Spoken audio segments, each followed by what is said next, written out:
منظور شدہ بل کے متن کے مطابق قومی اسمبلی کے اسپیکر اور چیئرمین سینٹ کی منظوری کے بغیر اراکین اسمبلی اور سینٹ کے اثاثوں کی تفصیلات نہ تو ڈکلیئر کی جائیں گی نہ ہی شائع ہوں گی۔ بل کے تحت اراکین کے اثاثوں کی تفصیلات صرف تحریری درخواست کے بعد حاصل ہو سکے گی۔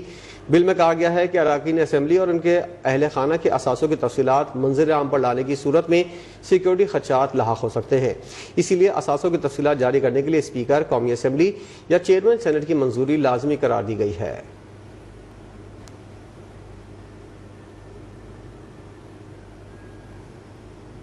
اب آپ کو آگاہ کریں کہ سندھ طاس معاہدے پر بھارت نے اپنے اقدامات کا جواب دینے کے بجائے خاموشی اختیار کر لی۔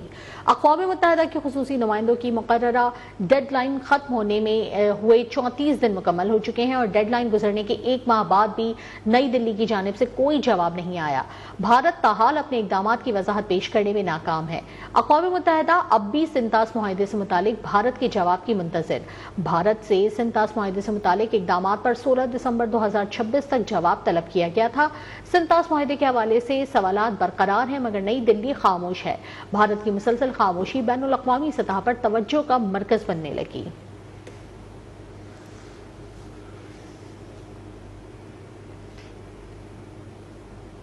وزیر داخلہ محسن نقوی اور وزیر مملکت طلال چودھری سے مفتی منیب الرحمان نے ملاقات کی ہے۔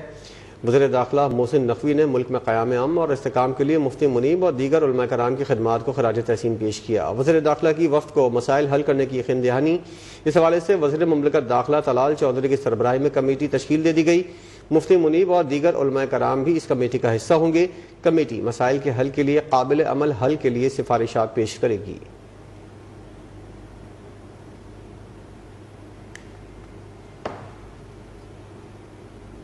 چیف جسٹس آف پاکستان کی زیر صدارت جوڈیشل ریفارمز پر نواں انٹریکٹیو اجلاس ہوا۔ ریفارم ایکشن پلان کے تحت ماہانہ کارکردگی کا جائزہ لیا گیا۔ اعلامیے کے مطابق سزائے موت کے 384 مقدمات زیر التوا تھے جن کی تعداد کم ہو کر 107 رہ گئی۔ ایک سال میں 449 سزائے موت کے مقدمات نمٹا دیے گئے، 172 نئے کیسز دائر ہوئے۔